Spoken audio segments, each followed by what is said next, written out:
ನಮಸ್ಕಾರ ವೀಕ್ಷಕರೇ, ನಾನು ಹರಿಹರಪುರ ಮಂಜುನಾಥ್.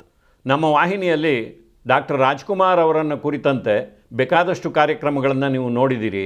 ಅದರಲ್ಲಿ ಪಾರ್ವತಮ್ಮ ರಾಜ್ಕುಮಾರ್ ಅವರ ಬಗ್ಗೆ ಒಂದು ಸುಂದರವಾದ ಪುಸ್ತಕವನ್ನು ಬರೆದಿದ್ದಂಥ ಮಂಜುನಾಥ್ ಚೌಹಾಣ್ ಹಾಗೂ ಸೌಮ್ಯ ಮಂಜುನಾಥ್ ಚೌಹಾಣ್ ದಂಪತಿಗಳನ್ನು ಪ್ರತ್ಯೇಕವಾಗಿ ನಾವು ಸಂದರ್ಶನ ಮಾಡಿದ್ವು. ಈಗ ಮತ್ತೊಮ್ಮೆ ಮಂಜುನಾಥ್ ಚೌಹಾಣ್ ಅವರು ನಮ್ಮ ಸ್ಟುಡಿಯೋಗೆ ಬಂದಿದ್ದಾರೆ. ಇವತ್ತಿನ ವಿಶೇಷ ಅಂದರೆ ಅವರು ಸದ್ಯದಲ್ಲೇ ಡಾಕ್ಟರ್ ರಾಜ್ಕುಮಾರ್ ಅವರ ಸಂಗೀತ ಯಾನವನ್ನು ಕುರಿತಂತೆ ಅಧ್ಯಯನವನ್ನು ಮಾಡಿ ಒಂದು ಪುಸ್ತಕವನ್ನು ಹೊರತರ್ತಾ ಇದ್ದಾರೆ. ರಾಜ್ಕುಮಾರ್ ಅವರು ಒಬ್ಬ ಕರ್ಮಯೋಗಿ ಅನ್ನೋದು ಕನ್ನಡ ನಾಡಿಗೆ ಗೊತ್ತಿದೆ. ಆದರೆ ಅವರೊಬ್ಬ ನಾದಯೋಗಿ ಅನ್ನೋದನ್ನು ಮಂಜುನಾಥ್ ಚೌಹಾಣ್ ಅವರು ಅಧ್ಯಯನ ಮಾಡಿ 25 ಅಧ್ಯಾಯಗಳ ಒಂದು ಸುಂದರವಾದ ಪುಸ್ತಕವನ್ನು ಸಿದ್ಧ ಮಾಡಿದ್ದಾರೆ. ಆ ಒಂದು ಸಿದ್ಧತೆಯ ಹಾದಿಯಲ್ಲಿ ಅವರು ಕಂಡಿರುವಂಥ ಅಪರೂಪದ ರಾಜ್ಕುಮಾರ್ ಅವರ ಗುಣಗಳನ್ನು ಇವತ್ತು ಅವರ ಬಾಯಿಂದಲೇ ಕೇಳಬೇಕು. ಅದಕ್ಕೋಸ್ಕರ ಅವರು ನಮ್ಮ ಸ್ಟುಡಿಯೋಗೆ ಬಂದಿದ್ದಾರೆ. ನಮಸ್ಕಾರ ಮಂಜುನಾಥ್ ಅವರಿಗೆ. ನಮಸ್ಕಾರ ಸರ್, ಮತ್ತೊಮ್ಮೆ ನಮ್ಮ ಸ್ಟುಡಿಯೋಗೆ ಬಂದಿದ್ದಕ್ಕೆ ನಿಮಗೆ ಧನ್ಯವಾದಗಳು. ಈಗ ರಾಜ್ಕುಮಾರ್ ಅವರ ಬಗ್ಗೆ ಸುಮಾರು 200ರಷ್ಟು ಪುಸ್ತಕಗಳು ಬಂದಿದೆ. ಆದ್ದರಿಂದ ರಾಜ್ಕುಮಾರ್ ಅವರ ಬಗ್ಗೆ ಯಾರಾದರೂ ಒಂದು ಪುಸ್ತಕ ತರ್ತಾರೆ ಅಂದ ತಕ್ಷಣ ಎಷ್ಟೋ ಜನಕ್ಕೆ ಒಂದು ರೀತಿ ಕುತೂಹಲನೂ ಇರುತ್ತೆ, ಕೆಲವರಿಗೆ ಒಂದು ರೀತಿ ಅನಾಸಕ್ತಿ. ಯಾಕೆಂದರೆ ಈಗಾಗಲೇ ಬೇಕಾದಷ್ಟು ಪುಸ್ತಕ ಬಂದಿದೆ, ಹೊಸದೇನು ಇರುತ್ತೆ ಇದರಲ್ಲಿ, ಅದನ್ನೇ ತಿರುಗಿಸಿ ಬರೆದಿರ್ತಾರೆ. 4 ಪುಸ್ತಕದಿಂದ ತೊಗೊಂಡು ಇನ್ನೊಂದು ಪುಸ್ತಕ ಮಾಡಿರ್ತಾರೆ. ಈ ರೀತಿಯ ಮಾತುಗಳನ್ನು ಆಡೋರನ್ನು ನಾವು ಕೇಳಿದ್ದೀವಿ. ಆದರೆ ನೀವು ಅಪರೂಪವಾಗಿ ಒಂದು ಪಾರ್ವತಮ್ಮ ರಾಜ್ಕುಮಾರ್ ಅವರ ಬಗ್ಗೆ ಪುಸ್ತಕವನ್ನು ಬರೆದಿದ್ದೀರಿ. ಈಗ ರಾಜ್ಕುಮಾರ್ ಅವರ ಬಗ್ಗೆ ಪುಸ್ತಕವನ್ನು ಹೊರತರೋದಕ್ಕೆ ಹೊರಟಿದ್ದೀರಿ. ಒಂದು ರೀತಿಯಲ್ಲಿ ಇದು ರಾಜ್ಕುಮಾರ್ ಹಾಗೂ ಪಾರ್ವತಮ್ಮನವರ ಬಗ್ಗೆ ಒಟ್ಟಾಗಿ ಯಾರೂ ಪುಸ್ತಕ ಬರೆದಿರುವಂಥ ಉದಾಹರಣೆ ಇಲ್ಲ, ಒಂದು ಅಪರೂಪದ ಉದಾಹರಣೆ ಆಗುತ್ತೆ. ಜೊತೆಗೆ ನೀವು ಆರಿಸಿಕೊಂಡಿರುವಂಥ ಒಂದು ವಿಚಾರ ಇದೆಯಲ್ಲ, ಅದು ಬಹಳ ವಿಶೇಷವಾದದ್ದು. ರಾಜ್ಕುಮಾರ್ ಅವರ ಬೇರೆ ಮುಖಗಳನ್ನೆಲ್ಲ ಜನ ಬೇಕಾದಷ್ಟು ಪುಸ್ತಕಗಳಲ್ಲಿ ಓದಿದ್ದಾರೆ, ತಿಳ್ಕೊಂಡಿದ್ದಾರೆ. ಆದರೆ ಅವರ ಸಂಗೀತಾಸಕ್ತಿ ಅದು ಸುಮ್ಮನೆ ನೋಡೋದಕ್ಕೆ ಅವರು ಮುಂಚೆನೇ ಹಾಡ್ತಾಯಿದ್ರು, ರಂಗಭೂಮಿಲಿದ್ದರು, ಆಮೇಲೆ ಸಿನಿಮಾಗಳಲ್ಲಿ ಹಾಡೋಕ್ಕೆ ಶುರು ಮಾಡಿದ್ರು, ಅವರಿಗೆ ರಾಷ್ಟ್ರ ಪ್ರಶಸ್ತಿ ಬಂದಿದೆ, ಇದನ್ನೇ ಯಾರು ಬೇಕಾದರೂ ಹೇಳ್ತಾರೆ. ಆದರೆ ಅವರಿಗೆ ಸಂಗೀತದಲ್ಲಿ ಯಾವ ರೀತಿ ಆಸಕ್ತಿ ಇತ್ತು ಅದನ್ನು ನೀವು ಆಳವಾಗಿ ಅವರ ಒಡನಾಟದಲ್ಲಿದ್ದು ಅಭ್ಯಾಸ ಮಾಡಿ ಅಧ್ಯಯನ ಮಾಡಿ ಇವತ್ತು 25 ಅಧ್ಯಾಯಗಳ ಒಂದು ಪುಸ್ತಕ ಹೊರತರೋದಕ್ಕೆ ಸಿದ್ಧತೆ ಮಾಡ್ಕೊಂಡಿದ್ದೀರಿ. ಆ ಪುಸ್ತಕದಲ್ಲಿರೋ ಎಲ್ಲ ವಿಚಾರವನ್ನು ಇಲ್ಲಿ ಹೇಳುವಂಥ ಉದ್ದೇಶ ಅಥವಾ ಕೇಳುವಂಥದ್ದು ನಮ್ಮದಲ್ಲ. ಆದರೆ ಆ ಪುಸ್ತಕ ಜನರಲ್ಲಿ ಒಂದು ಕುತೂಹಲವನ್ನು ಮೂಡಿಸಬೇಕು ಅನ್ನೋ ಉದ್ದೇಶದಿಂದ ನೀವು ಅಧ್ಯಯನ ಮಾಡಿರುವಂಥ ಆ ಒಂದು ಸಮಗ್ರವಾದ ವಿಚಾರಗಳಲ್ಲಿ ಸ್ವಾರಸ್ಯಕರವಾದ ಸಂಗತಿಗಳನ್ನು ಹೇಳಿ ಸರ್. ಡೆಫಿನೆಟ್ಲಿ ಸರ್, ಖಂಡಿತವಾಗಿ. ಎಲ್ಲ ವೀಕ್ಷಕರಿಗೆ ನಮಸ್ಕಾರ. ನನಗೆ ಇಲ್ಲಿ ಬಂದು ಮಾತಾಡೋಕ್ಕೆ ಮತ್ತೆ ಖುಷಿ ಆಗ್ತದೆ. ಸರ್, ಆ್ಯಕ್ಚುಲಿ ನನಗೆ ರಾಜ್ಕುಮಾರ್ ಅಂದರೆ ನಾನು ಅಪ್ಪಾಜಿ ಅನ್ನೋದವ್ರಿಗೆ 1990ರಿಂದ 2006 ಅದು ಒಂದು ಕಾಲಘಟ್ಟ. ಅದು ನಾನು ಅಪ್ಪಾಜಿ ಜೊತೆಗೆ ಸಂದರ್ಶನ ಆಗಲಿ, ಮಾತುಕತೆ ಆಗಲಿ, ಇಲ್ಲಾಂದರೆ ಲೋಕಾಭಿರಾಮವಾಗಿ ಮಾತಾಡುವಂಥ ಬಹಳಷ್ಟು ಲೆಕ್ಕವಿಲ್ಲದಷ್ಟು ಸಂಗತಿಗಳು ಇತ್ತು. ನಾನು ಅವರು ಮಾತಾಡೋದನ್ನು ಅವರು ಸಾಮಾನ್ಯವಾಗಿ ಮೀಟಿಂಗ್ ಅಂತ ಇರಲಿಲ್ಲ, ಸತ್ಸಂಗ್ ಅನ್ನೋರು. ಸತ್ಸಂಗ್ ಯಾಕಂದರೆ ಅವ್ರು ಹೇಳೋ ಪ್ರಕಾರ ಸತ್ಸಂಗ್ ಅಂದರೆ ನಾವು ಈ ಎಲ್ಲ ಒಂದು ದೈವಿಕ ಆಗಲಿ, ಇಲ್ಲಾಂದರೆ ಒಂದು ರಿಲಿಜಿಯಸ್ ಆ್ಯಕ್ಟಿವಿಟಿ ಅಲ್ಲ, ಅದು ಒಳ್ಳೆ ವಿಚಾರಗಳು ಯಾವಾಗ ಒಬ್ಬರನ್ನೊಬ್ಬರಿಗೆ ತಲುಪುತ್ತೆ ಅದು ಸತ್ಸಂಗ. ರಾಜ್ಕುಮಾರ್ ಅಂದರೆ ಅಪ್ಪಾಜಿ ಅವ್ರಿಗೆ ನಾನು ಬಹಳ ಹತ್ತಿರವಾಗಿ ಕಂಡುಕೊಂಡ ವಿಷಯ ಏನು ಅಂದರೆ, ಎಲ್ಲರಿಗೂ ಗೊತ್ತು ರಾಜ್ಕುಮಾರ್ ಅವರು ಅದ್ಭುತವಾದ ಕರ್ನಾಟಿಕ್ ಮ್ಯೂಸಿಷಿಯನ್ ಅಂತ. ಯಾಕಂದರೆ ಅವ್ರಿಗೆ ಕರ್ನಾಟಿಕ್ ಮ್ಯೂಸಿಷಿಯನ್ ಆಗಿ ಟ್ರೈನಿಂಗ್ ಆಗಿತ್ತು, ಅದರಲ್ಲೇನು ಅನುಮಾನನೇ ಇಲ್ಲ. ಬಟ್ ಅವ್ರಿಗೆ ಬಹಳಷ್ಟು ಗಾಢವಾಗಿ ಪ್ರಭಾವ ಬೀರಿದ್ದು ಹಿಂದೂಸ್ತಾನಿ ಶಾಸ್ತ್ರೀಯ ಸಂಗೀತ. ಹೇಗೆ ಬಂತು ಅವ್ರಿಗೆ? ಹಿಂದೂಸ್ತಾನಿ ಶಾಸ್ತ್ರೀಯ ಸಂಗೀತಕ್ಕೆ ಅವ್ರಿಗೆ ಇನಿಷಿಯೇಟ್ ಮಾಡಿದ್ದು ಸಿಂಗನೂರು ಪುಟ್ಟಸ್ವಾಮಿ ಅವರೇ. ಏನಕ್ಕೆಂದರೆ ಸಿಂಗನೂರು ಪುಟ್ಟಸ್ವಾಮಿ ಅವರು ರಂಗ ಗೀತೆಗಳನ್ನು ಹಾಡೋ ಮೂಲಕ ಅವ್ರಿಗೆ ಕರ್ನಾಟಕ ಆಗಲಿ, ಹಿಂದೂಸ್ತಾನಿ ಶಾಸ್ತ್ರೀಯ ಸಂಗೀತ ಆಗಲಿ, ಅವರು ಅದಕ್ಕೆ ಎಕ್ಸ್ಪೋಸ್ ಆಗಿದ್ರು. ಯಾಕಂದರೆ ಮೈಸೂರು ಮಹಾರಾಜ ಕಾಲದಲ್ಲಿ ರಂಗಗೀತೆ ಅಂದರೆ ಸ್ವಲ್ಪ ಕರ್ನಾಟಿಕ್ಕು, ಸ್ವಲ್ಪ ಹಿಂದೂಸ್ತಾನಿ, ಸ್ವಲ್ಪ ಫೋಕ್ ಮತ್ತು ಸ್ವಲ್ಪ ವೆಸ್ಟರ್ನ್ ಕ್ಲಾಸಿಕಲ್ ಮೈಸೂರು ರಾಯಲ್ ಬ್ಯಾಂಡಲ್ಲಿ ಇತ್ತದು. ಅದನ್ನು ಸಿಂಗನೂರು ಪುಟ್ಟಸ್ವಾಮಿ ಅವರು ನೋಡಿದ್ದು ಸ್ವತಃ ಅನುಭವಿಸಿದ್ರು. ಆಮೇಲೆ ಅದ್ರ ಜೊತೆಗೆ ಅವರು ಅದರಲ್ಲಿ ಪಾರ್ಟಿಸಿಪೇಟ್ ಮಾಡೋರು. ಬಟ್ ಅಪ್ಪಾಜಿಯವ್ರಿಗೆ ಯಾವಾಗ ಹಿಂದೂಸ್ತಾನಿ ಶಾಸ್ತ್ರೀಯ ಸಂಗೀತದ ಬಗ್ಗೆ ಸ್ವಲ್ಪ ಒಲವು ಕೊಟ್ಟರು ಯಾರು, ಸಿಂಗನೂರು ಪುಟ್ಟಸ್ವಾಮಿ ಅವರು, ಅವ್ರಿಗೆ ಇದರಲ್ಲಿ ಏನೋ ಒಂದು ಇದೆ ಅಂತ ಗೊತ್ತಾಗ್ತಾ ಇತ್ತು. ಹ್ಞೂ ಹ್ಞೂ ಹಿಂದೂಸ್ತಾನಿ ಶಾಸ್ತ್ರೀಯ ಸಂಗೀತ ಅಂದರೆ ಅವಾಗ ಎಲ್ಲ ತಟ್ಟೆಗಳು ಸಿಗೋದು. ಹಾಂ ಧ್ವನಿ ಅಪ್ಪಾಜಿ ಮನೆಯಲ್ಲಿ ತಟ್ಟೆ LP ಆಗಲಿ ಗ್ರಾಮಫೋನ್ಗೆ ಅವ್ರಿಗೆ ಅನುಕೂಲ ಇರಲಿಲ್ಲ, ಯಾಕಂದರೆ ಅವ್ರಿಗೆ ಎಲೆಕ್ಟ್ರಿಸಿಟಿ ಇರ್ತಿರಲಿಲ್ಲ. ಇವರು ಹೆಂಗೆ ಕಲ್ತ್ಕೊಂಡ್ರು ಅಂದರೆ ಎಲ್ಲೆಲ್ಲಿ ಡ್ರಾಮಾ ಮಾಡ್ತಿದ್ರು ಅಲ್ಲೆಲ್ಲ ಈ ತಟ್ಟೆಗಳಲ್ಲಿ ಕೇಳಿ ಹಿಂದೂಸ್ತಾನಿ ಶಾಸ್ತ್ರೀಯ ಸಂಗೀತಗಳದ್ದು ಥುಮ್ರೀಸು, ಖಯಾಲ್ಸು, ಟಪ್ಪಾಸ್ನ ಕೇಳೋರು. ಅದು ಮನೆಗೆ ಬಂದು ಚಾಮರಾಜನಗರದಲ್ಲಿ ಗಾಜನೂರಲ್ಲಿ ಅವ್ರು ಹಾಡು ಹೇಳೋರು. ಅದನ್ನು ಎಳೆಯ ಮುತ್ತುರಾಜು ಕೇಳಿ ಅವ್ರಿಗೆ ಅದು ರಸಾನುಭವದ್ದು ಆವಾಗಲೇ ಅವ್ರಿಗೆ ಸ್ಟಾರ್ಟ್ ಆಗಿತ್ತು. ಇದು ಭಾಳಷ್ಟು ಜನಕ್ಕೆ ಗೊತ್ತಿದೆಯಲ್ಲೋ ಗೊತ್ತಿಲ್ಲ, ಬಟ್ ಇದನ್ನು ಅಪ್ಪಾಜಿನೇ ನಂಗೆ ಹೇಳಿದ್ದಾರೆ ಹೇಗೆ ಬಂತು ಅಂತ. ಆಮೇಲೆ ಅವ್ರಿಗೆ ಏನಾಗೋದು ಅಂದರೆ ಅವ್ರಿಗೆ ಬಹಳ ಇಂಪಾರ್ಟೆಂಟು ಇನ್ಫ್ಲೂಯೆನ್ಸ್ ಅಂದರೆ ಅವ್ರಿಗೆ SP ವರದರಾಜ್. SP ವರದರಾಜು ಅಷ್ಟೇ ಚಿಕ್ಕವನಿದ್ದಾಗ ಭಾರಿ ಅದ್ಭುತವಾದ ಸಂಗೀತಗಾರ. ಇವರು ಕ್ಯಾಂಪ್ಗಳಿಗೆ ಹೋಗ್ತಾ ಇದ್ದಲ್ಲ, ಹುಬ್ಬಳ್ಳಿ ಆಗಲಿ ಗದಗ ಆಗಲಿ ಉತ್ತರ ಕರ್ನಾಟಕ ಕಡೆ ಹೋದಾಗ ಅವ್ರಿಗೆ ಇದೊಂದು ಒಳ್ಳೆ ಸಂದರ್ಭ ಹಿಂದೂಸ್ತಾನಿ ಶಾಸ್ತ್ರೀಯಗಳು ಕೇಳೋದಕ್ಕೆ. ಆಮೇಲೆ ಅವರು ಈ ಗವಾಯಿಗಳಿದ್ದಲ್ಲ, ಗವಾಯಿಗಳು ಸ್ಕೂಲ್ ಹತ್ರ ಹೋಗಿ ಆಚೆ ಕಡೆ ಕೂತ್ಕೊಂಡು ಆಲಿಸ್ತಾ ಇದ್ರು. ಅವ್ರು ಕ್ಲಾಸ್ಗೆ ಹೋಗ್ತಿರ್ಲಿಲ್ಲ, ಯಾಕಂದರೆ ಅವ್ರಿಗೆ ಕ್ಲಾಸ್ಗೆ ಅಡ್ಮಿಷನ್ ಮಾಡಿರ್ಲಿಲ್ವಲ್ಲ, ಇವರೆಲ್ಲ ಟೂರಿಂಗ್ ಟೆಂಟ್ಗಳಲ್ಲ. ಹೌದು, ಆ ಸ್ಕೂಲ್ ಆಚೆ ಕಡೆ ಕುಂತ್ಕೊಂಡು ಕೇಳುವಂಥ ಅಭ್ಯಾಸ ಇವರು ಮಾಡ್ಕೊಂಡಿದ್ರು. ಹಾಗಾಗಿ ಆ ಕಾಲಘಟ್ಟದ ಅದ್ಭುತವಾದ ಸಂಗೀತಕ್ಕೆ ಇವರು ಸಾಕ್ಷಿಯಾಗಿದ್ರು. ಪ್ಲಸ್ ಕಲ್ತ್ಕೊಳ್ಳೋದಕ್ಕೂ ಅವ್ರಿಗೆ ಚಿಕ್ಕವರಲ್ಲ, ಹಂಗಾಗಿ ಕಲ್ತ್ಕೊಳ್ಳೋಕ್ಕೆ ಭಾಳ ಈಸಿ ಆಯಿತು. ಅವ್ರು ನಡೆದು ಬಂದ ದಾರಿ ಹೆಂಗಾಯ್ತು ಅಂದರೆ, ಇಲ್ಲಿ ಬೇಡುಕನ್ನಪ್ಪ ಆದಮೇಲೆ ಮಡ್ರಾಸ್ಗೆ ಹೋಗ್ತಾರೆ. ಮಡ್ರಾಸಲ್ಲಿ ಅದು ಹೈಲಿ ರಿಚ್ ಕರ್ನಾಟಿಕ್ ಮ್ಯೂಸಿಷಿಯನ್ಸು. ಆ ಕಾಲಘಟ್ಟದಲ್ಲಿ ಈ ಅಕಾಡೆಮಿ ಆಫ್ ಮ್ಯೂಸಿಕ್ ಕೇಳಿರ್ಬೇಕು, ಎಲ್ಲಿ ಮಡ್ರಾಸಲ್ಲಿ. ಆ ಕಾಲಘಟ್ಟದಲ್ಲಿ ಬಡೆ ಗುಲಾಮ್ ಅಲಿ ಖಾನ್ ಅವ್ರದ್ದೊಂದು ಪ್ರೋಗ್ರಾಮ್ ಆಗುತ್ತೆ, ಲೈವ್ ಪ್ರೋಗ್ರಾಮ್. ಬಡೆ ಗುಲಾಮ್ ಅಲಿ ಖಾನ್ ಆ ಕಾಲದಲ್ಲಿ ಭಾರಿ ಅದ್ಭುತವಾದ ಹಾಡುಗಾರ, ಅದ್ಭುತವಾದಂಥ ಶಾಸ್ತ್ರೀಯ ಸಂಗೀತ. ಇವ್ರಿಗೆ ಏನಕ್ಕೆ ಬಡೆ ಗುಲಾಮ್ ಅಲಿ ಖಾನ್ ಇಷ್ಟ ಅಂದರೆ, ಸಿಂಗನೂರು ಪುಟ್ಟಸ್ವಾಮಯ್ಯ ಅವ್ರದ್ದು ಮೀಸೆ, ಅವ್ರದ್ದು ದೇಹ, ಅವ್ರದ್ದು ಬಾಡಿ ಲ್ಯಾಂಗ್ವೇಜು ಬಡೆ ಗುಲಾಮ್ ಅಲಿ ಖಾನ್ ಥರನೇ ಇತ್ತು. ಹಾಗಾಗಿ ಅಪ್ಪಾಜಿಗೆ ಬಡೆ ಗುಲಾಮ್ ಅಲಿ ಖಾನ್ ಅಂದರೆ ಹಿಂಗೆ ಸ್ಟ್ರೈಟ್ ಆಗ್ಬಿಡೋರು. ಅಪ್ಪಾಜಿ ಅವ್ರು ನೋಡಿದಂಗೆ ಅಪ್ಪಾಜಿ ಅವ್ರಿಗೆ ಎಕ್ಸಾಕ್ಟ್ಲಿ ನಿಮ್ಮ ಹೇಳಿದ ಮಾತು ನಿಜ, ಅಪ್ಪಾಜಿ ನೋಡಿದಂಗೆ ಆಗಿರೋದು. ಅದಕ್ಕಿಂತ ಮಿಗಿಲಾಗಿ ಬಡೆ ಗುಲಾಮ್ ಅಲಿ ಖಾನ್ ಅವ್ರು ಏನು 3.5 ಮನೆ ಮೇಲೆ ಹಾಡೋರು, ಸಿಂಗನೂರು ಪುಟ್ಟಸ್ವಾಮಿ ಅವರು ಹಾಗೆ ಹೇಳೋರು. ಹಂಗಾಗಿ ಅವ್ರಿಗೆ ಏನೋ ಒಂಥರ ಕನೆಕ್ಷನ್ನು. ಬಡೆ ಗುಲಾಮ್ ಅಲಿ ಖಾನ್ ಹೇಳ್ಬಿಟ್ರೆ ಅವ್ರ ಖುಷಿ. ನನಗೂ ಅವ್ರಿಗೆ ಸಂಬಂಧ ಸ್ಟಾರ್ಟ್ ಆಗಿದ್ದು ಥುಮ್ರೀಸಿಂದ. ಈ ಥುಮ್ರಿಗಳಲ್ಲಿ ಒಂದು ಭಾಳಷ್ಟು ಜನ ಹೇಳಿದ್ದಾರೆ. ಕಾಕರು ಸಜುನಿ ಆಯೇನ ಬಾಲಂ, ಅದು ಒಂದು ಬಹಳ ಪ್ರಸಿದ್ಧವಾದ ಥುಮ್ರಿ.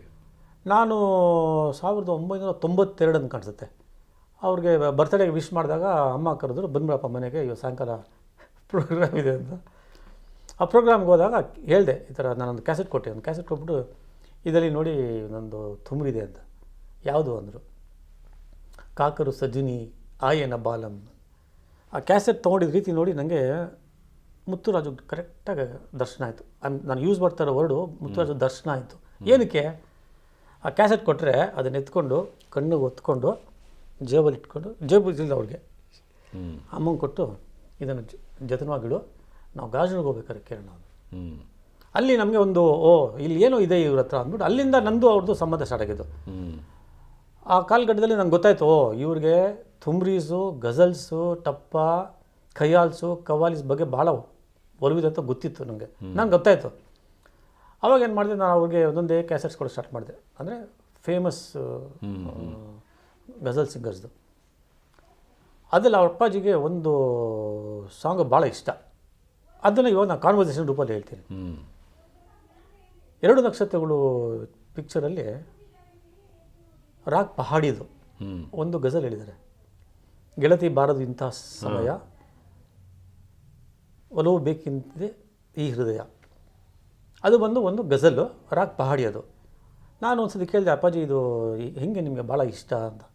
ನೋಡಿ, ನಾನು ಮೊದಲು ಎಲ್ಲ ಕಲಿತಾಗ ನಾನು ಇದು ಯಾವ ರಾಗ, ಇದು ಎಫೆಕ್ಟ್ ಏನು ಗೊತ್ತಿರಲಿಲ್ಲ ನನಗೆ. ಅವ್ರು ಹಾಡು ಕೊಡೋರು, ಟ್ರ್ಯಾಕ್ ಕೊಡೋರು, ನಾನು ಹಾಡು ಹೇಳುವೆ. ಬಟ್ ಇವಾಗ ಅಂದರೆ 1992 ಅವ್ರು ಆಲ್ಮೋಸ್ಟ್ ರಿಟೈರ್ ಆಗಿಬಿಟ್ಟಿದ್ರು. ಅಂದರೆ ಅವಾಗ ಅವ್ರ ಮೇಲೆ ದೊಡ್ಡದು ಟೆಲಿವಿಷನ್ ಇತ್ತು, ಅಪ್ಪು ತರಿಸಿದ್ರು ದೊಡ್ಡ ಟೆಲಿವಿಷನ್. ಅದರಲ್ಲಿ ವಿಡಿಯೋ ಹಾಕೋದು, ಎಲ್ಲರ ಲೇಸರ್ ಡಿಸ್ಕ್ ಪ್ಲೇ ಮಾಡೋದು, ಇಲ್ಲ ಅಂದರೆ ದೂರದರ್ಶನ ನೋಡೋದು. ನೋಡಿ, ನನಗೆ ರಾಗ್ ಪಹಾಡಿ ಬಂದ ಕೂಡಲೇ ಏನಾಗುತ್ತೆ ಅಂದರೆ, ನಮ್ಮ ಚಾಮರಾಜನಗರದ್ದು ಬೆಟ್ಟಗಳು, ಚಾಮರಾಜನಗರದ್ದು ವಾತಾವರಣ, ಆಮೇಲೆ ಆ ಹಳ್ಳಿದು ಗುಡ್ಡ ಪ್ರದೇಶಗಳಲ್ಲಿ ಒಂದು ಮುಗ್ಧತೆ ಅದಕ್ಕೆ ಜ್ಞಾಪಕ ಮಾಡಿದೆ. ಹಾಗಾಗಿ ಏನು ಮಾಡ್ತೀನಿ, ಈ ಥರ ರಾಗಗಳು ಕೇಳಿದಾಗ ಇಲ್ಲಾಂದರೆ ಈ ಥರ ಗಜಲ್ಸ್ ಕೇಳಿದಾಗ ನಾನು ಮುತ್ತುರಾಜು ಆಗ್ಬಿಡ್ತೀನಿ. ನೋಡಿ ನಿಮಗೆ ನನಗೆ ಹೇಗೆ ರಾಜ್ಕುಮಾರ್ನ ದೂರ ಸರಿಸಿ ಮುತ್ತುರಾಜನ ಹೆಂಗೆ ಹೆಕ್ಕಬೇಕು ಅನ್ನೋ ಒಂದು ಕಲೆ ನಿಮ್ಗೆ ಗೊತ್ತಿದೆ. ಇನ್ಮೇಲೆ ನನ್ನ ಹತ್ರ ಬಂದು ಸಂಗೀತದ ಬಗ್ಗೆನೇ ಮಾತಾಡಬೇಕು. ಅದು ಏನು ಹಿಂದೂಸ್ತಾನಿ ಗಜಲ್ಸು, ಥುಮ್ರೀಸು, ಟಪ್ಪ ಇದ್ರ ಬಗ್ಗೆ ಪ್ರಚಲಿತ ಯಾರ್ಯಾರು ಒಳ್ಳೊಳ್ಳೆ ಹಾಡುಗಾರಿದ್ದಾರೆ ಅವ್ರ ಬಗ್ಗೆ ನನಗೆ ಸ್ವಲ್ಪ ಮಾಹಿತಿ ಕಲೆ ಆಗಬೇಕು ಅಂತ ಹೇಳಿದಾಗ ನನಗೆ ಗೊತ್ತಾಯ್ತು, ಓ ಇದು ದೊಡ್ಡ ಇನ್ನಿಂಗ್ಸ್ ಆಗುತ್ತೆ ಅಂತ ನನಗೆ ಗೊತ್ತಾಯಿತು. ಅದಾದ ನಂತರ ನಾನು ಅವ್ರಿಗೆ ದುಬೈಯಿಂದ ಇಲ್ಲಾಂದರೆ UK ಇಂದ ನಾನು ವಿಡಿಯೋ ಕ್ಯಾಸೆಟ್ಸ್ ತರಿಸ್ತಾ ಇದ್ದೆ. ಆ ಕಾಲದಲ್ಲಿ ಎಲ್ಲ ಹೆಸರುಗಳು ಬೇಡ, ಎಲ್ಲರೂ ತರಿಸ್ತಾ ಇದ್ದೆ. ಯಾರ್ಯಾರು ಅಪ್ಪಾಜಿಗೆ ಇಷ್ಟ ಅಂತ ನನಗೆ ಗೊತ್ತಿರೋದ್ರಿಂದ ಅವ್ರದ್ದೆಲ್ಲ ವಿಡಿಯೋ ಕ್ಯಾಸೆಟ್ಸ್ ತಂದು ಅವ್ರಿಗೆ ಕೊಡ್ತಾ ಇದ್ದೆ. ನೆಕ್ಸ್ಟು 93 ಅವ್ರಿಗೊಂದು ವಿಡಿಯೋ ಕ್ಯಾಸೆಟ್ ಕೊಟ್ಟೆ. ಅದರಲ್ಲಿ ಅವ್ರಿಗೆ ಇಷ್ಟವಾಗಿದ್ದಂಥ ಎಲ್ಲ ಗಜಲ್ಸ್ದೆ ಆರ್ಟಿಸ್ಟ್ಗಳೆಲ್ಲ ದುಬೈಯಲ್ಲಿ ಹಾಡು ಹೇಳಿದ್ದು. ಆ ವಿಡಿಯೋ ಕ್ಯಾಸೆಟು ನಾನು ಕೊಡ್ಬೇಕಾದ್ರೆ ಅವ್ರಿಗೊಂದು ಡೈಲಾಗ್ ಬಿಟ್ಟೆ, ಭಾಳ ನಾಟಕೀಯವಾಗಿ ಹೇಳಿದ್ದೆ. ನೀನು ಚಿಕ್ಕವನು ಅವಾಗ, ಅಪ್ಪಾಜಿ ನಾನು ಒಂದು ವಿಡಿಯೋ ಕ್ಯಾಸೆಟ್ ನಿಮಗೆ ಕೊಡ್ತಾ ಇದ್ದೀನಿ, ಅದನ್ನು ನೀವು ನಿಮ್ಮ ಪಾದಕಮಲದಲ್ಲಿ ಇಟ್ಕೋಬೇಕು ಅಂತ ನಾನು ನಾಟಕೀಯವಾಗಿ ಹೇಳಿದೆ. ನನ್ನ ಚಿಕ್ಕವನು ಅವಾಗ ಗೊತ್ತಿಲ್ಲ. ಅವ್ರು ಹೇಳಿದ ಡೈಲಾಗ್ ನನಗೆ ಭಾಳ ಆಶ್ಚರ್ಯ ಆಯಿತು. ಏನೋ ಸರಸ್ವತಿನ ನನ್ನ ಕಾಲ ಕೆಳಗೆ ಇಟ್ಕೊಳೋದ, ಇಲ್ಲ ಅದು ಕೂಡ ನಾನು ಮುಕ್ಕುಟದ ಮಣೀಲಿ ಇಟ್ಕೊಳ್ತೀನಿ ಅಂದ್ಬಿಟ್ಟು ತಲೆ ಇಟ್ಕೊಟ್ರು. ಈ ಥರ ಎಲ್ಲ ನೋಡಿದಾಗ ನನಗೆ ಆಶ್ಚರ್ಯ, ಏನಪ್ಪ ಇವರು ಇಷ್ಟು ಫೇಮಸ್ ಆ್ಯಕ್ಟ್ರು, ಮಿಲಿಯನ್ ಗಟ್ಟಲೆ ಜನರು ಇವ್ರಿಗೆ ಮೀಟ್ ಮಾಡೋಂಥ, ಇವ್ರಿಗೆ ಭೇಟಿ ಮಾಡೋಂಥ ಕಾಯ್ತಾ ಇದ್ದಾರೆ, ಇವರಿಷ್ಟು ಸಿಂಪಲ್ಲು ಅಂತ. ಇದೇ ಸಮಯದಲ್ಲಿ ಒಂದು ಸತಿ ಅವರು ನಮ್ಮ ಚಾಮುಂಡೇಶ್ವರಿ ಸ್ಟುಡಿಯೋದಲ್ಲಿ, ನಮ್ಮ ಕನಿಂಗ್ಹ್ಯಾಮ್ ರೋಡಲ್ಲಿ ಚಾಮುಂಡೇಶ್ವರಿ ಸ್ಟುಡಿಯೋಸ್ ಇದೆ, ಅಲ್ಲಿ ಅಪ್ಪಾಜಿನೂ ಅಮ್ಮ ಶಿವಣ್ಣಂದು ಯಾವುದೋ ಒಂದು ಪಿಕ್ಚರ್ದು ರೀರೆಕಾರ್ಡಿಂಗ್ ಅಂತ ಕಾಣಿಸುತ್ತೆ. ಆವಾಗ ನಾನು ನಮ್ಮ ಆಫೀಸಲ್ಲೇ ಇಂಡಿಯನ್ ಎಕ್ಸ್ಪ್ರೆಸ್ಸಿಂದ ಅಲ್ಲಿ ಪಕ್ಕದಲ್ಲೇ ಸರಿ ಹೋಗ್ಬೇಕಾದ್ರೆ ಒಂದು ಹಾಡು ಕೇಳ್ಕೊಂಡು ಹೋಗಿದ್ದೆ, ಒಂದು ಗಜಲ್. ಅದು ನನಗೆ ಡೌಟ್ ಇತ್ತು, ಅದು ಯಾವ ರಾಗ ಗೊತ್ತಿಲ್ಲ. ಅದಕ್ಕೆ ನೋಡೋಣ ಅಪ್ಪಾಜಿ ಬರ್ತಲ್ಲ, ಅಪ್ಪಾಜಿ ಕೇಳೋಣ ಅಂತ ಹೋದಾಗ ನನಗೆ ಒಂದು ಆಶ್ಚರ್ಯ ಕಾತಿತ್ತು. ಏನು ಅಂದರೆ ಅಪ್ಪಾಜಿನೂ ಅಮ್ಮ ಇಬ್ಬರು ಬಂದರು. ಅಪ್ಪಾಜಿ ಏನು ಮಾಡೋದು, ಅಲ್ಲಿ ದೊಡ್ಡದೊಂದು ಮರ ಇದೆ ಚಾಮುಂಡೇಶ್ವರಿ, ಇವಾಗ ಇದೆಯಲ್ಲೋ ಗೊತ್ತಿಲ್ಲ, ಅವಾಗ ಹೇಳ್ತಾರೆ ನಂಬ್ತೀನಿ ನಾವು 1990 ದಶಕ. ಬಂದರು, ಚಪ್ಪಲಿ ತೆಗೆದ್ರು, ಸಾಷ್ಟಾಂಗ ನಮಸ್ಕಾರ ಮರಕ್ಕೆ. ನಂಗೆ ಆಶ್ಚರ್ಯ, ಏನಪ್ಪ ಇವರು ಚಪ್ಪಲಿ ತೆಗೆದು ಸಾಷ್ಟಾಂಗ ನಮಸ್ಕಾರ, ಏನಂದರೆ ಉದ್ದಂಡ ನಮಸ್ಕಾರ ಸರ್. ಸರಿ ನೋಡಿದೆ, ನಾನು ನಮಸ್ಕಾರ ಹೇಳಿದ್ರು, ನಾನು ನಮಸ್ಕಾರ ಹೇಳಿದೆ, ಅಮ್ಮನೂ ನಮಸ್ಕಾರ ಹೇಳಿದ್ರು. ದೆನ್ ಅಪ್ಪಾಜಿ ಅಂದರು, ಒಂದು ಕೆಲಸ ಮಾಡಿ, ನಾನು ಇದು ಶಿವರಾಜ್ಕುಮಾರ್ದು ಡಬ್ಬಿಂಗ್ ಇದೆ, ರೆಕಾರ್ಡಿಂಗ್ ಡಬ್ಬಿಂಗ್ ಏನೋ ಇತ್ತು, ಮುಗಿಸ್ಕೊಂಡು ಬರ್ತೀನಿ, ಇಲ್ಲೇ ಟೀ ಕುಡಿಯೋಣ ಅಂದರು. ಸರಿ, ಒಂದು 20 ನಿಮಿಷ ಆದಮೇಲೆ ಆಚೆ ಕಡೆ ಬಂದರು. ಆಚೆ ಕಡೆ ಬಂದಾಗ ಏನು ವಿಶೇಷ ಅಂದರು. ಇಲ್ಲ ನೋಡಿ ಅಪ್ಪಾಜಿ, ಈ ಥರ ಒಂದು ಹಾಡು ಕೇಳಿದೆ, ಗಜಲ್ ಕೇಳಿದೆ, ಅದು ರಾಗ ಗೊತ್ತಿಲ್ಲ ಯಾವುದು ಅಂತ. ನಿಮಗೆ ಟ್ಯೂನ್ ಗೊತ್ತಾ, ಇಲ್ಲ ಗಜಲ್ ಗೊತ್ತಾ ಹೇಳಿ ಅಂದರು. ನಾನು ಹೇಳಿದೆ, ಒಂದು 2 ಲೈನ್ ಹೇಳಿದೆ, ನಾನು ಹಾಡೋದು ಬೇಡ ಹೇಳಿದೆ. ನಂಗೆ ಅನ್ಸುತ್ತೆ ಅಪ್ಪಾಜಿ ಇದು ಕಾಫಿ ಅಂದ. ಇನ್ನೊಂದು ಸತಿ ಹೇಳಿ ಅಂದರು. ಹೇಳಿದೆ, ಇಲ್ಲ ಇದು ರಾಗ್ ಕಾಫಿ ಅಲ್ಲ, ಇದು ರಾಗ್ ಭೋಪಾಲಿ ಅಂದರು. ನನಗೆ ಯಾಕೋ ನಾನು ಇಲ್ಲ ಅಪ್ಪಾಜಿ ಹೆಂಗೆ ಇರ್ಬೋದು ಅಂದೆ. ಎಷ್ಟು ಹುಷಾರಂದರೆ ಅಪ್ಪಾಜಿ, ನೀವು ಕರೆಕ್ಟ್ ಇರ್ಬೋದು ಅಂದರು. ಅಂದ್ಬಿಟ್ಟು ಸರಿ ನನಗೆ ಬೇರೆ ಏನೋ ಕೆಲಸ ಇದೆ, ನೆಕ್ಸ್ಟ್ ಟೈಮ್ ಮೀಟ್ ಮಾಡೋಣ, ಮುಂದೆ ಸತಿ ಮೀಟ್ ಮಾಡೋಣ ಅಂದರು. ಸರಿ ಅಪ್ಪಾಜಿ ಅಂದ್ಬಿಟ್ಟು ನಾನು ಆಫೀಸ್ ಬಂದೆ. ಮತ್ತು ಸಾಯಂಕಾಲ ಹೋಗಿ ಕ್ಯಾಸೆಟಲ್ಲಿ ಇನ್ಲೇ ಕಾರ್ಡ್ ಇತ್ತಲ್ಲ, ಇನ್ಲೇ ಕಾರ್ಡ್ ಹಾಕಿ ನೋಡಿದ್ರೆ ಅದು ರಾಗ್ ಭೋಪಾಲಿ. ನನಗೆ ಒಂಥರ ಆಶ್ಚರ್ಯನೂ ಆಯಿತು, ಬೇಜಾರಾಯಿತು, ಒಂದೇ ಸತಿ ಖುಷಿನೂ ಆಯಿತು. ನೋಡಿ, ಅಷ್ಟು ದೊಡ್ಡ ವ್ಯಕ್ತಿತ್ವ ಇರುವಂತಹ ಮೇರು ಕಲಾವಿದ. ನನಗೆ ಹೇಳ್ಬೋದಿತ್ತು, ಅದು ಭೋಪಾಲಿ ನಾನು ಹೇಳೋದು ಕೇಳಯ್ಯ ಅಂತ. ಬಟ್ ಅವರು ಒಬ್ಬ ಸ್ಟೂಡೆಂಟ್ನ ಯಾವ ಥರ ಪಾಠ ಕಲಿಸ್ಬೇಕು ಅಂತ ಅವ್ರಿಗೆ ಗೊತ್ತಿತ್ತು. ಅಲ್ಲಿ ಇವಾಗ ನನಗೆ ಅನಿಸುತ್ತೆ, ನಾನು ಎಂಥ ಮೂರ್ಖ, ಅಷ್ಟು ದೊಡ್ಡ ವ್ಯಕ್ತಿ ಅಂತ ಮಾತಾಡ್ಬೇಕಾದ್ರೆ ನಾನು ಹೋಮ್ವರ್ಕ್ ಮಾಡ್ಕೊಂಡು ಹೋಗ್ಬೇಕಿತ್ತು. ಬಟ್ ಏನಂದರೆ ಅದು ನಾವು ಯೌವನದಲ್ಲಿರುವಂಥ ಅದು ರಭಸ. ಹೌದೌದು. ಬಟ್ ಆ ಪಾಠ ಕಲಿಸೋ ರೀತಿ ಇತ್ತಲ್ಲ, ಅದು ಟಿಪಿಕಲ್ ಮುತ್ತುರಾಜು. ಅವ್ರು ಯಾರಿಗೂ ಏನೇ ಕಾರಣಕ್ಕೂ ಅವರೇ ತಪ್ಪಿದ್ದೇನೋ ಅವರೇ ಮಾಡೋರು, ಸರಿ ನೀವು ಮೋಸ್ಟ್ಲಿ ಕರೆಕ್ಟ್ ಇರ್ಬೋದು ಅಂದ್ಬಿಟ್ಟು ಹೇಳೋದು ಸರಿ ಇರ್ಬೋದು. ಸೊ ಹಾಗಾಗಿ ನನಗೆ ಅವತ್ತು ಮುತ್ತುರಾಜ್ ಅವ್ರದ್ದು ಇನ್ನೊಂದು ದರ್ಶನ ಆಯಿತು. ಇದಾಗಿದ್ದು ಸುಮಾರು ಒಂದು 2 ತಿಂಗಳಲ್ಲಿ ನಾನೊಂದು ಮ್ಯೂಸಿಕ್ ಕಾನ್ಸರ್ಟ್ ಹೋಗಿದ್ದೆ. ಹ್ಞೂ ಅದೇ ಸಂಗೀತ, ಕ್ಲಾಸಿಕಲ್ ಸಂಗೀತ, ಶಾಸ್ತ್ರೀಯ ಸಂಗೀತದ ಒಂದು ಕಾರ್ಯಕ್ರಮ ಚೌಡಯ್ಯ ಮೆಮೋರಿಯಲ್ ಸಂಡೇ. ಹ್ಞೂ ಅವತ್ತು ಪಂಡಿತ್ ಜಸ್ರಾಜ್ದು ಕಾರ್ಯಕ್ರಮ. ಹ್ಞೂ ಪಂಡಿತ್ ಜಸ್ರಾಜ್ ಗೊತ್ತು ನಿಮಗೆ, ಪೀಕಲ್ಲಿದ್ದರು ಅವಾಗ, ಭಾರಿ ಉತ್ತುಂಗದಲ್ಲಿದ್ದರು, ಶಿಖರದಲ್ಲಿದ್ದರು ಅವರು. ಸರಿ, ಅವತ್ತು ಪಂಡಿತ್ ಜಸ್ರಾಜ್ ಅವರು ಏನು ಮಾಡಿದ್ರು, ಇವತ್ತು ನನಗೆ ಹಾಡು ಹೇಳಲಿಕ್ಕೆ ಭಾಳ ಖೇದ ಇದೆ. ಯಾಕಂದರೆ ಆವತ್ತೊಂದು ದಿವಸ ಬೆಳಿಗ್ಗೆ ಕರ್ನಾಟಕದ ಮಹಾನ್ ಒಬ್ಬ ಗಾಯಕ ಕುಮಾರ್ ಗಂಧರ್ವ ಅವರು ಅಸ್ತಂಗತರಾಗಿದ್ದರು. ಸರಿ, ಇದನ್ನು ನಾನು ನನ್ನ ಗುರುಭಾಯಿ ಕುಮಾರ್ ಗಂಧರ್ವ ಅವ್ರಿಗೆ ಅರ್ಪಿಸ್ತಾ ಇದ್ದೀನಿ ಅಂದ್ಬಿಟ್ಟು ರಾಗ ತೋಡಿ ಅದರೊಂದು ಚೀಸ್ ಹೇಳಿದ್ರು. ರಾಗ ತೋಡಿ ಬಹಳ ಪ್ರಚಲಿತವಾದ ಒಂದು ರಾಗ ಹಿಂದೂಸ್ತಾನಿ ಶಾಸ್ತ್ರೀಯ ಸಂಗೀತದಲ್ಲಿ. ಅದು ಕೇಳಾದ್ಮೇಲೆ ನನಗೇನು ಇನ್ನೇನು ಜಾಸ್ತಿ ಕೇಳೋದು ಬೇಡ ಅಂದ್ಬಿಟ್ಟು ವಾಪಸ್ ಬಂದ್ಬಿಟ್ಟೆ ನಾನು. ಈ ಹಾಡು ಹೇಳೋಕ್ಕಿಂತ ಮುಂಚೆ ಪಂಡಿತ್ ಜಸ್ರಾಜರು ಒಂದು ದಂತಕತೆ ಹೇಳಿದ್ರು. ನೋಡಿ, ಶಾಸ್ತ್ರೀಯ ಸಂಗೀತದಲ್ಲಿ, ಹಿಂದೂಸ್ತಾನಿ ಶಾಸ್ತ್ರೀಯ ಸಂಗೀತದಲ್ಲಿ ಬರೀ ದಂತಕತೆಗಳೇ. ಎಷ್ಟು ನಿಜ ಎಷ್ಟು ಸುಳ್ಳು ಅದು ಬೇಡ, ಅದು ದಂತಕತೆ, ಅದಕ್ಕೆ ಅದು ದಂತಕತೆ ಅನ್ನೋದು. ಅವ್ರು ಹೇಳಿದ್ರು, ಈ ಥರ ಈ ರಾಗ ಹೇಗೆ ಅಂದರೆ ಸ್ವಲ್ಪ ಪ್ಯಾಥೋಸು, ಇದರಲ್ಲಿ ಒಂದು ಕಥೆ ಇದೆ ಅಂದ್ಬಿಟ್ಟು ಹೇಳಿದ್ರು.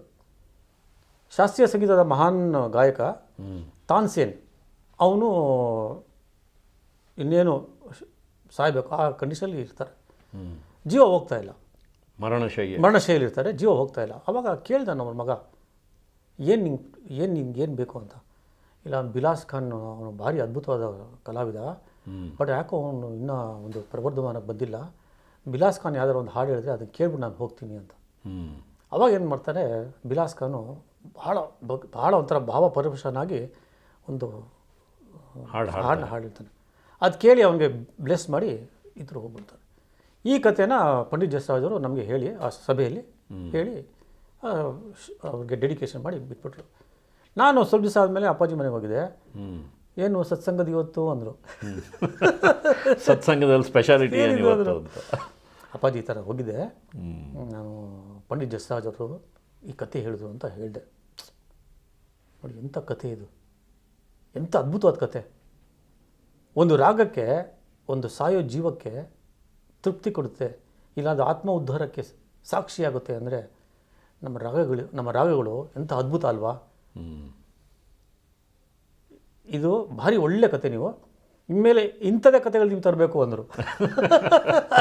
ಮಕ್ಕಳ ಕತೆಗಳು ನನಗೆ ಆಶ್ಚರ್ಯ, ಏನು ಇವ್ರಿಗೆ ಇಷ್ಟೊಂದು ಪೇಷನ್ಸ್, ಹೆಂಗೆ ಇವ್ರಿಗೆ ಇಷ್ಟೊಂದು ತಾಳ್ಮೆ ಇದೆ ಅಂತ. ಬಟ್ ನಂಗೆ ಅವಾಗ ಗೊತ್ತಾಗಿದ್ದು ಏನಂದರೆ, ಅವರು ಮುಂದೆ ಇರೋ ವ್ಯಕ್ತಿಗೆ ಜಾಸ್ತಿ ಮಾತಾಡೋಕೆ ಬಿಡೋರು, ಇವ್ರು ಕಮ್ಮಿ ಮಾತಾಡೋರು. Good listener. ಏನಕ್ಕಂದರೆ ಯಾವುದೇ ವ್ಯಕ್ತಿ ಅವ್ರಿಗೆ ಏನೋ ಸ್ವಲ್ಪ ಜ್ಞಾನ ಕೊಟ್ಟರು ಅವ್ರು ಭಾಳ ಖುಷಿಯಾಗಿ ತೊಗೊಂಡ್ರು.